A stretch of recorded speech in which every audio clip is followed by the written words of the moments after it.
Bismillahirrahmanirrahim. Assalamualaikum warahmatullahi wabarakatuh. Selamat pagi rakyat Malaysia yang sedang menyaksikan rancangan Selamat Pagi Malaysia. Hari ini saya Ridwan bersama dengan Syafiqah. Terima kasih kepada rakan kita semalam berada di Tanjung Piai seperti dengan Hari Radio.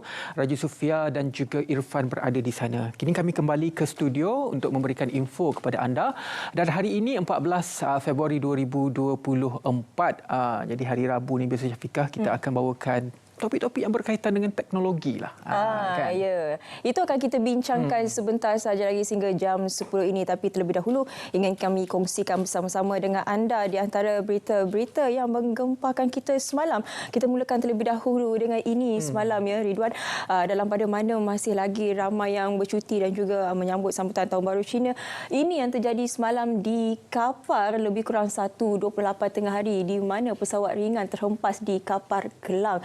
Ini ialah model BK160 Gabriel kendalian Air Adventure Flying Club di mana lokasi nahas ialah di ladang kelapa sawit Kampung Tok Muda Kapar Kelang. Jadi sedikit kronologinya ialah pada 1.28 tengah hari pesawat berlepas dari lapangan terbang Sultan Abdul Aziz Shah Subang Selangor dan pada 1.35 tengah hari hubungan terakhir dengan pegawai kawalan trafik udara tiada panggilan kecemasan diterima dari pesawat dan pada 1.56 tengah hari bomber menerima panggilan dan siasatan awal mendapati pesawat menjunam di kawasan ladang kelapa sawit hingga menyebabkan 45% badan pesawat terbenam ke dalam tanah. Dan kru pesawat yang maut ialah dua orang iaitu Daniel Yee Siang Kun dan juga Roshan Singh Raina masing-masing berumur 30 dan 42 tahun. Jadi kita akan cuba juga untuk dapatkan perkembangan terkini situasi yang berlaku, terutamanya kita akan berlintas langsung dari hospital untuk menyaksikan keadaan yang berlaku terutamanya kepada mangsa yang terlibat.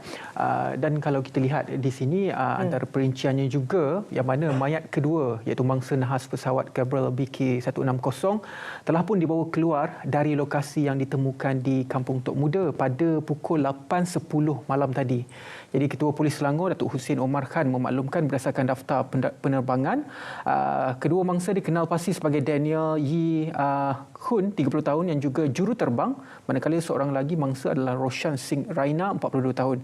Jadi kedua-dua mayat dibawa ke Hospital Tengku Ampuan Rahimah Kelang untuk tujuan bersiasat dan pengecaman oleh ahli keluarga, dan kita akan cuba untuk dapatkan perkembangan menerusi wartawan kita yang berada di Hospital Tengku Ampuan Rahimah bila-bila masa sahaja dalam siaran Selamat Pagi Malaysia pada hari ini. Ya, kita beralih pula seperti mana Ridwan katakan tadi semalam merupakan sambutan Hari Radio dan juga rakan-rakan kita berkampung di Johor, di Tanjung Piai. Jadi Hari Radio Sedunia yang disambut semalam seabad menyampai maklumat menghibur dan mendidik. Jadi Hari Radio Sedunia diperingati setiap tahun pada 13 Februari ataupun semalam dibuat adalah untuk mengapresiasikan peranan radio sebagai alat penyampai maklumat hiburan dan pendidikan. Jadi kalau kita boleh lihat 34 stesen radio RTM jadi penyampai maklumat utama seiring peranan televisyen. Saya suka perkataan 34 apabila Datuk Suhaimi Sulaiman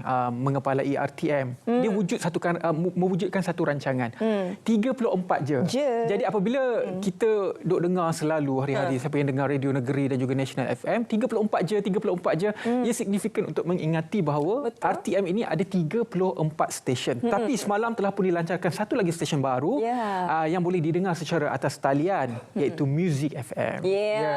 Okey, jadi menyentuh mengenai betapa cemerlangnya sebenarnya radio RTM ini. Kalau kita boleh lihat siaran radio RTM raih 34 juta pendengar. Jadi ini satu pencapaian yang sangat membanggakan. Kalau kita boleh lihat semalam, ini yang dikatakan oleh pengarah program radio Saiful Zaman Yusof di mana aplikasi ataupun radio RTM meraih 34 juta pendengar bulan lalu. Itu meningkat ketara berbanding 14 juta pendengar pada Disember tahun lalu. Jadi tahniah kita nak ucapkan kepada radio RTM kita. Semoga dengan pelancaran Music FM ini kita dapat kembalikan kegemilangan. Kalau dahulu radio music, mungkin zaman kita belajar sekolah, semua orang tunggu radio music malam-malam untuk dengar pilihan lagu. Itu era kegemilangan. DJ-nya masih lagi ada di RTM sebenarnya. Kalau anda tahu Ashila Ashura yang sekarang berada di KLFM, itu merupakan DJ radio music. Mesti awak pernah nyanyikan request lagu kan? Of course. Sebab itu dulu kan kita tunggu. Dulu Untuk ada mak di Walkman. dapur. Ya, Walkman yang besar macam tu kan.